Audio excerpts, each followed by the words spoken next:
ओम गंग गणपतये नमो नमः। संस्कृत शिव पुराण रुद्र संहिता अध्याय 11-12।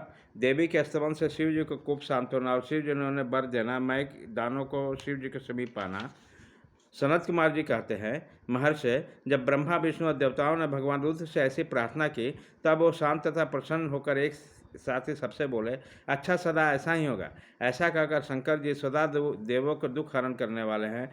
प्रसन्नतापूर्वक देवों का जो कुछ अभिष्ट था वो सारा का सारा उन्हें प्रदान कर दिया। इस प्रकार मैं दानों, जो शिव जी की कृपा के बल से जलने में बच गया था, शंभु को प्रसन्न देखकर हर्षित मन से वहाँ आया और उसने विनीत भाव से हाथ जोड़कर प्रेम पूर्वक हर तन्या देवों को भी प्रणाम किया। फिर ये शिव जी के चरणों में लौट गया। तत्पश्चात दानव श्रेष्ठ मैं ने उठकर शिव जी को देखा।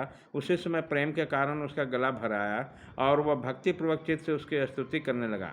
द्विज श्रेष्ठ मैं द्वारा किए गए स्तवन सुनकर परमेश्वर शिव प्रसन्न हो गए और आदरपूर्वक उनसे बोले।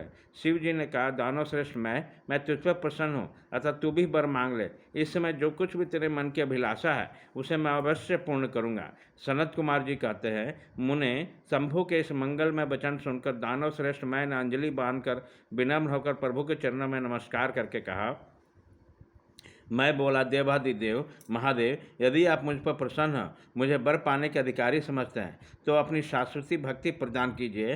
परमेश्वर, मैं सदा अपने भक्तों से मित्रता रखूं, दीनों पर दया और मेरा दया भाव रहे, अन्याय दुष्ट प्राणियों को मैं उपेक्षा करता रहूं। महेश्वर, कभी भी मुझ में आसुर का भाव उदय न हो। नाथ, निरंतर आपके शुभ भजन में तल्लीन होकर निर्भय बना रहूं।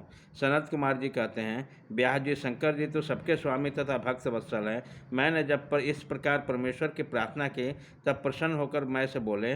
महेश्वर ने कहा, दानव सत्तम, तो मेरा भक्त है, तुझमें कोई भी विकार नहीं है, अतः तू धन्य है। अतः मैं तेरा जो कुछ भी अभीष्ट वर है वह सारा का सारा तुझे प्रदान करता हूँ। अब तू मेरी आज्ञा से अपने परिवार से वित्तर लोक को चला जा, वह स्वर्ग से भी रमणीय है। तुम वहाँ प्रसन्न चित्त से मेरा भजन करते हुए निर्भय होकर निवास कर।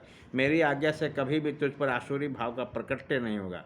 सनत कुमार जी कहते हैं, मुने, मैंने महात्मा शंकर की उस आज्ञा को सिर झुकाकर स्वीकार किया तथा उन्हें अन्य देवों को भी प्रणाम करके वो वित्तर लोक को चला गया।